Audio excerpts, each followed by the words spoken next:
In this section for History 370 Modern East Asia, Section 7, we will be examining how Japan is going to move from democracy to militarism.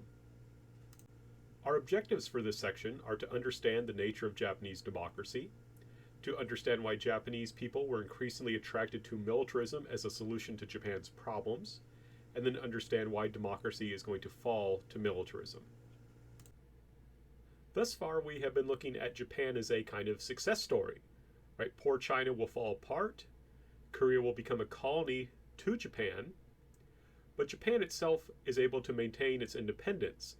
And while I think we can be rightfully critical of its imperialism in Korea, considering that this was the kind of norm during this time period, we cannot, I think, single out Japan for special criticism. Right? Japan was acting in many ways like Western empires were acting. So while I think we can be critical of Japan for that, I don't think we can be emphasizing that in the sense that it was like the Japanese were the only ones doing that.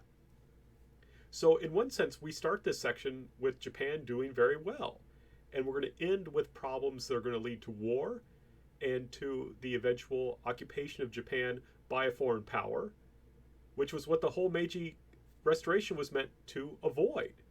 Right? Remember, Japan had started off as a relatively weak country that was afraid of being colonized by these powerful Western empires, and through the Meiji Restoration had undertaken these massive reforms that made it so powerful that it not only maintained its independence, but built its own empire. And the problem is we're going to see, in a sense, by overreaching and by the rise of militarism, Japan will lose that empire and suffer foreign occupation. That's kind of a preview. We'll get to that, but I want to emphasize why this is so important. And what's especially shocking is, in many ways, things look pretty good for Japan, right? And we need to look at this from the perspective of Japanese people, right? If you were one of those Japanese people who was, say, born in the 1830s or 40s, you would have been able to take an active role in the Meiji Restoration of 1868. And you would have a lot to be confident about. You would have a lot to be proud of, right? Japan had maintained its independence when other countries were losing theirs. Your country had fought and won 2 major wars, right? Japan will defeat China in the Sino-Japanese War, making Japan the leading power in Asia. And then Japan will defeat the Russians in the Russo-Japanese War, which emphasizes and shows to the world that Japan really has made it, that they are able to stand up to a white power and win. So you can be confident. You can say, we're doing awesome.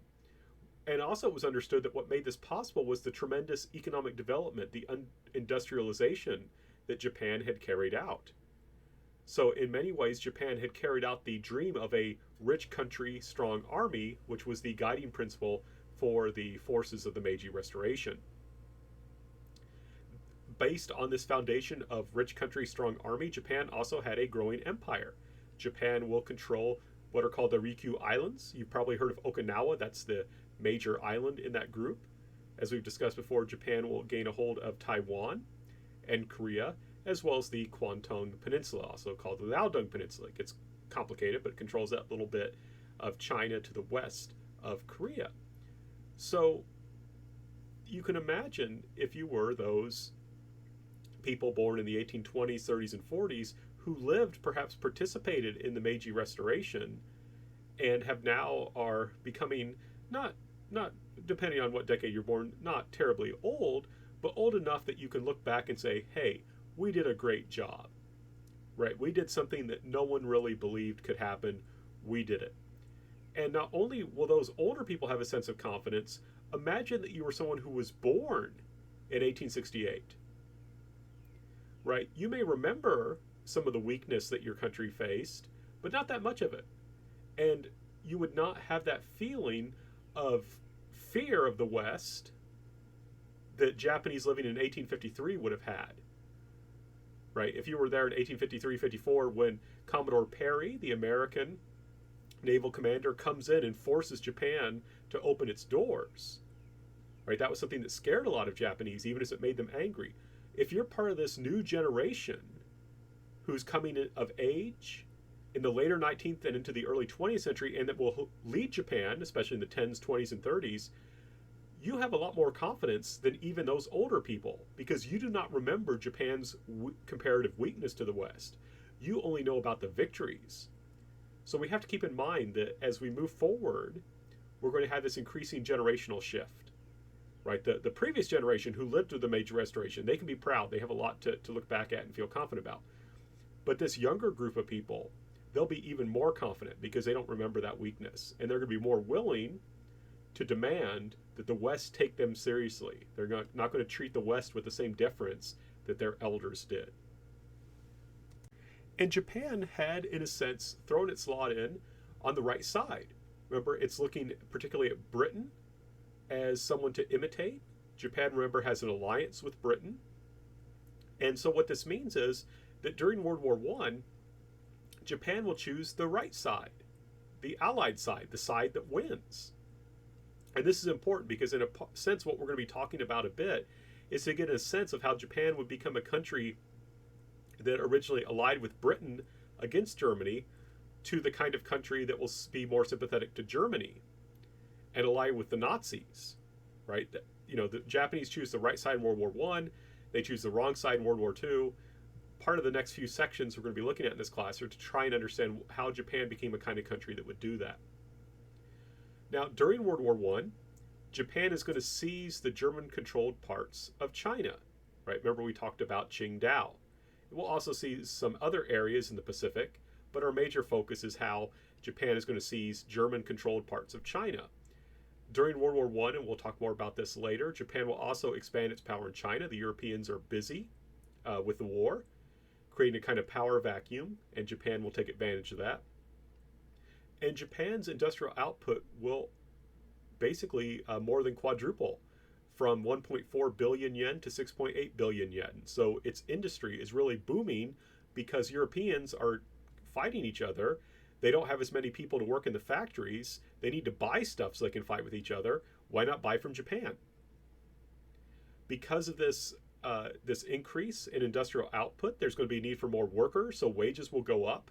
And merchants and industrialists who are positioned to take advantage of this industrial development are going to become richer, and you're going to have the rise of a new class of wealthy people whose wealth comes from the increasing industrialization of Japan. So again, things seem to be going really well for Japan in many ways, right? Japan is a success story. Japanese institutions seem strong. The Japanese economy seems strong. Its diplomacy is strong. Things are going really, really well, right? Things are going really well. Alas, as a historian, I now have to say, but here's the problem, right? Obviously, there has to be a reason why Japan is going to turn away from these things that made it such a success. And so what we have to understand, and this is one thing that makes this section tricky, is that while there's many things Japanese people can be proud of during this time period, many things that show national strength, there are also problems. And there's a lot of fear. There's a lot of anxiety. So in one sense, you have this kind of, in Japanese society, this kind of dual feeling. On one side, you have Japanese people confident and proud of all they have done, but afraid that somehow all that good work will be undone and that something terrible is going to happen to Japan, right? So you have this confidence of past accomplishments, but fear that Japan might come undone somehow, that all these accomplishments might be destroyed. So let me give you one example. In 1911, there was a plot arranged by anarchists and socialists to kill the Meiji Emperor, right? There was an actual plot to kill the Meiji Emperor. What was particularly disturbing to people, if you look at that image there, which shows the various people who participated in the plot, on the far left is a woman. In my modern Japanese class, we talk a lot about her. Her name was Kano Sugako, but she was part of this plot to kill the emperor, and so was executed. And what's striking is she wrote in her prison journal that she didn't think that the emperor was a bad person, right? She didn't think the Meiji emperor was a bad person, but she thought the whole emperor system was bad.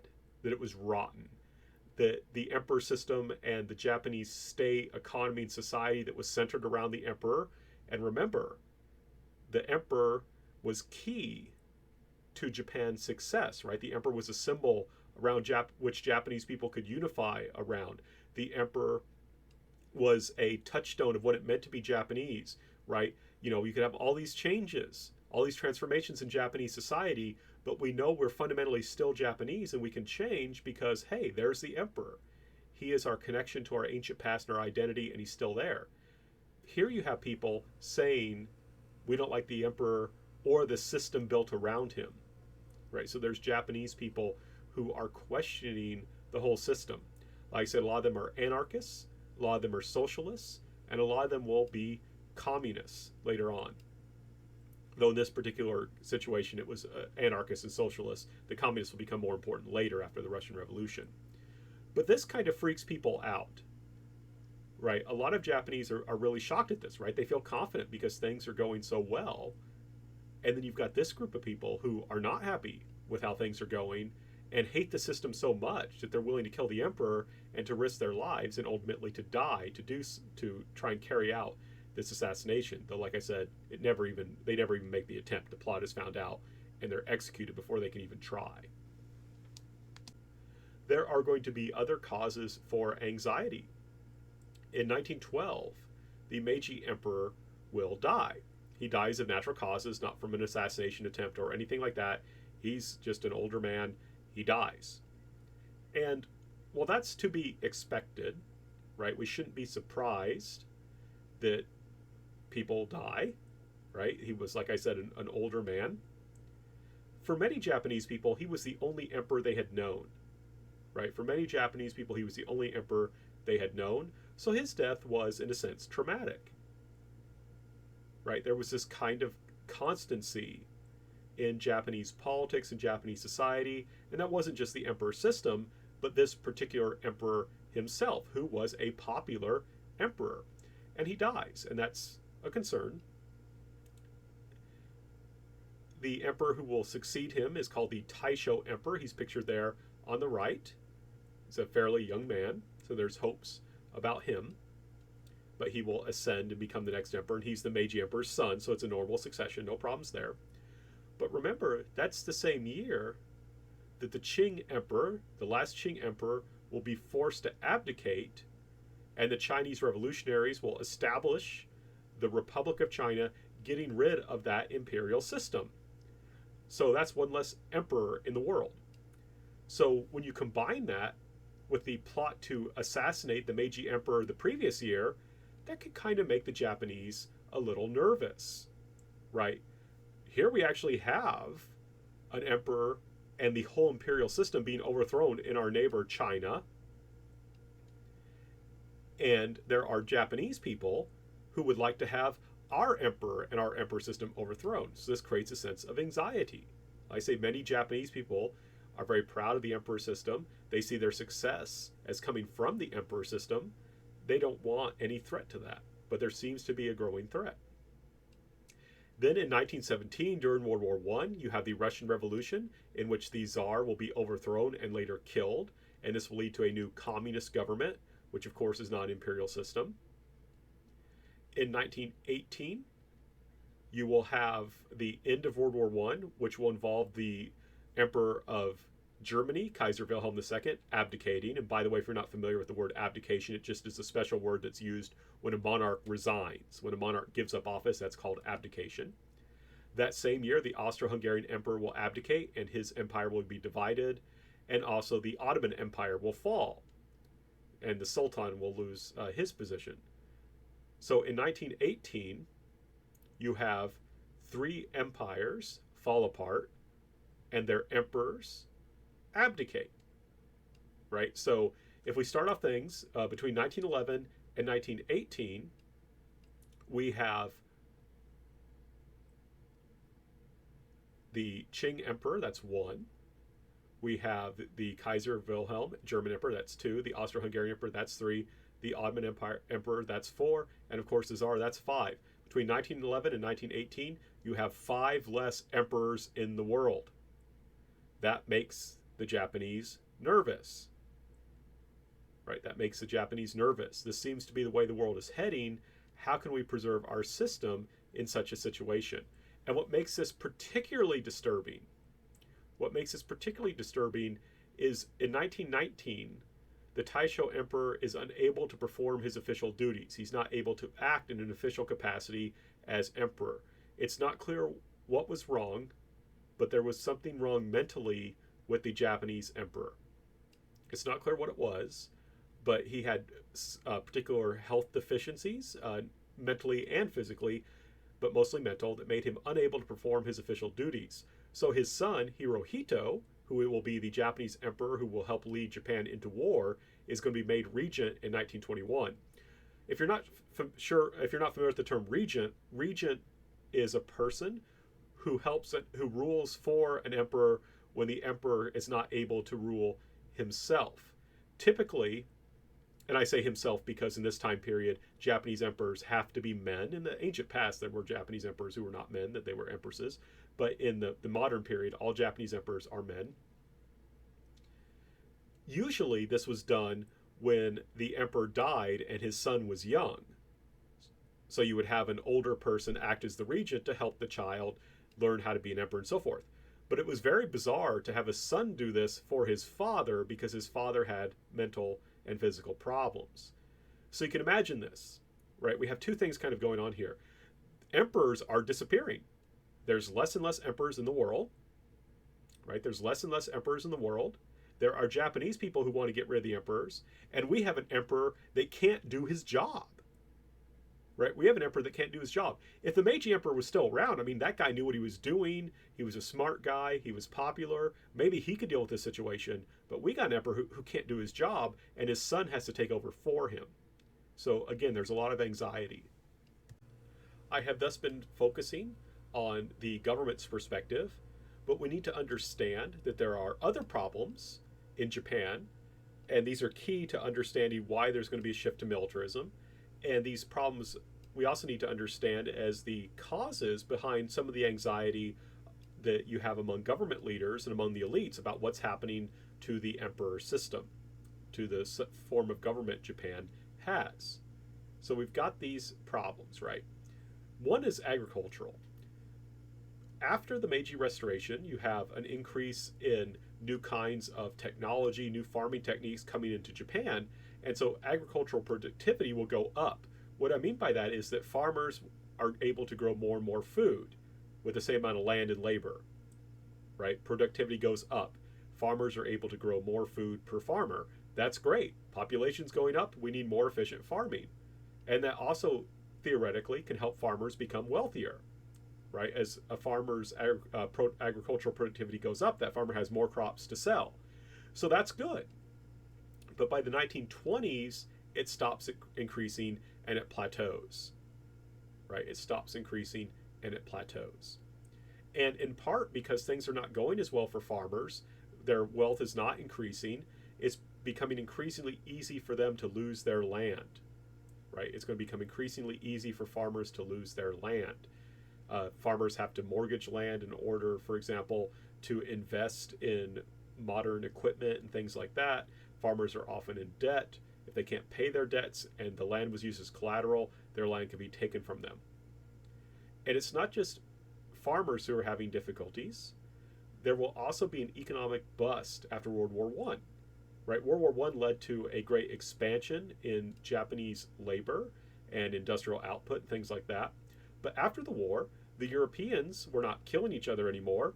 The men who survived the war and women were going back to work, and they were going to compete with the Japanese now. So Japan is going to have to face more competition. That's going to lead to a post-boom bust, right? So the Japanese economy will face some problems after World War I, particularly rising unemployment and plateauing or even decreasing wages for workers.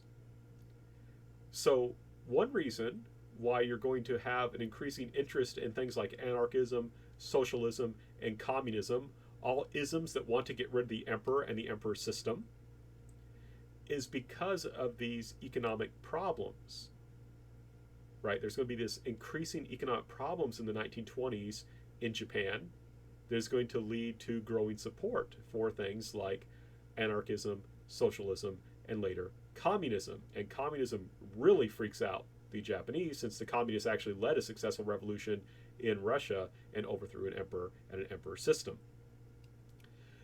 There will also be a growth in unions and in strikes during this time period. Japanese workers, even if they don't become socialists, will attempt to, through collective bargaining and strikes, improve their situation. Right? So we can tell that the workers are not always happy, right? They want to increase wages and things like that. And oftentimes, the army will be asked to maintain order. The army will be called in to put down strikes. And so many Japanese people will start to see the army not as the heroes who won the Sino and Russo-Japanese War, but as villains who are preventing the working and the agricultural classes from getting their just due. Right? The army, for many Japanese during this period, is going to move from a center of prestige to a villain that is coming down hard on Japanese people who are trying to improve their situation. What is remarkable is that Japan tries to deal with these problems not through decreasing democracy, but through expanding democracy. Right? So in the late 1910s and into the 1920s, Japan will not deal with these problems, with these fears, through simply repression. There will be some of that, but through expanding democracy. And I think one of the best examples of that we can see in the case of a man named Harakei. Now, Japan was a constitutional monarchy, so in a sense, the chief executive office was the prime minister. Japan is going to have a system very similar to that of Great Britain. So they have a prime minister named Harakei who comes into power in 1918. He was remarkable and reveals the expansion of democracy in several ways. First of all, he was a commoner. Previously, prime ministers usually had some kind of title, aristocratic title.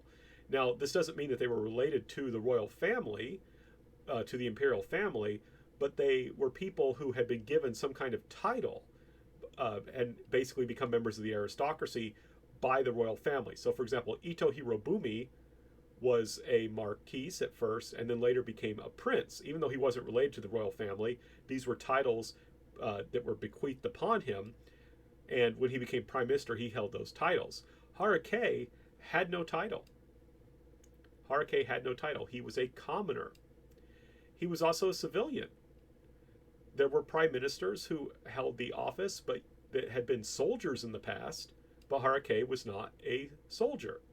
So he was a commoner, he was a civilian, and his power actually came from him being the head of a political party. Right? So his power comes from him being head of a political party. He is an aristocrat, he's not a general, he is someone who has popular support. Now, at this time period, only a couple percent of Japanese people could vote, not that many, but he had popular support among this relatively broad group of people when you compare it to generals or something like that, right? He had popular support among this limited electorate. And he's able to form then the first effective, stable party government in which most of the positions in the cabinet, and of course he himself, will be held by people who have power from the fact that they are members of a political party that enjoys popular support. They're there because people voted for them. So that is an example of an expansion of democracy. Now, in some ways, this did a lot of good. This helped to stabilize a difficult situation. But at the same time, there's a kind of foreshadowing here, because Hara will only be prime minister until 1921. You'll notice that that's the year he dies, and he dies because someone killed him. Harakei will be assassinated because he wanted basically to reduce the military's budget. Right, in order to try and deal with the difficult economic situation Japan faced, he wanted to decrease the military's budget. He wanted to have arms restrictions. And this is a time period after World War I when there was this worldwide movement to try and limit the production of arms, to limit especially the development of new naval ships, to try and basically it was arms control, arms limitations to try and avoid war. He supports that, makes good economic sense in this time. However, a nationalist does not like that and will assassinate him. However, in this time period, things are going well enough with democracy that people are not going to say, hey, let's turn away from democracy. Instead, the government will continue to expand it. So, for example, in 1925, Japan will go and develop universal male suffrage. Previously, only a couple percent of Japanese people could vote. But now, all men, with a few exceptions, basically like criminals and people like that, are able to vote. Right? All men in 1925 in Japan are given the right to vote. That is a serious expansion of democracy.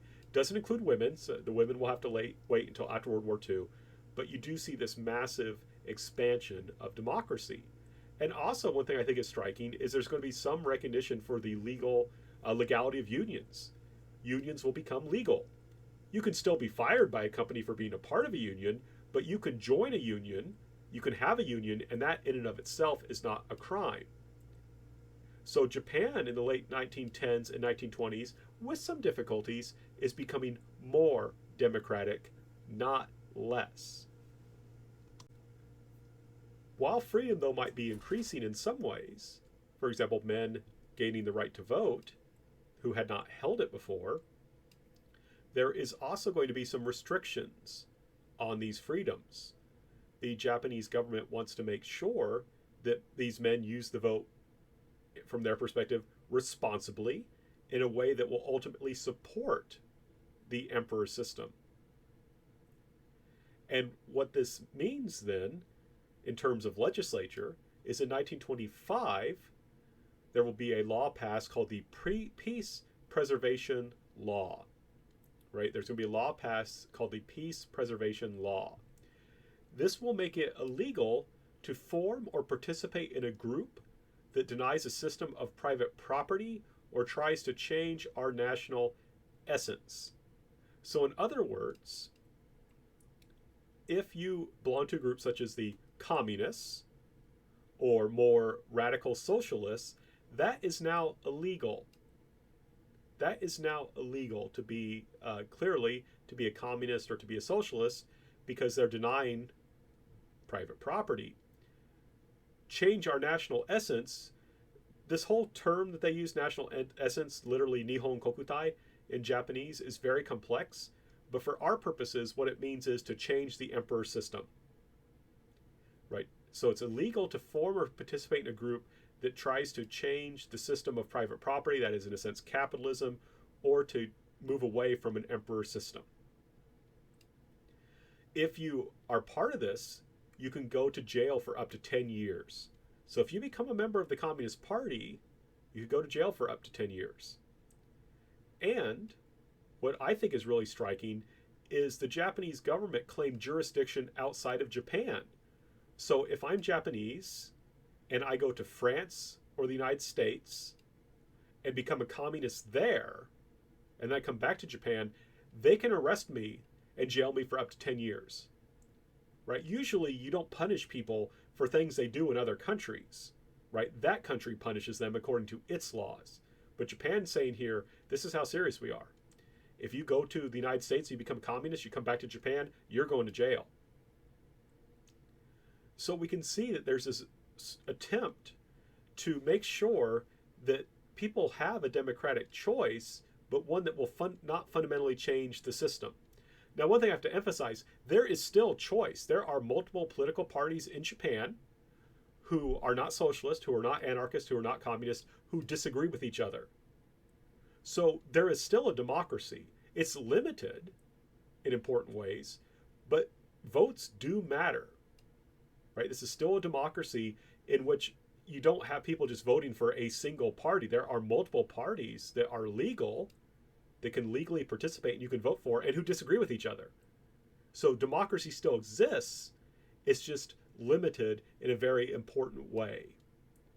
They want to make sure that the democracy does allow for reform, it does allow for change, it does give people a real choice, but that does not lead to revolution. right? You can make choices within certain parameters, but you can't change the whole system.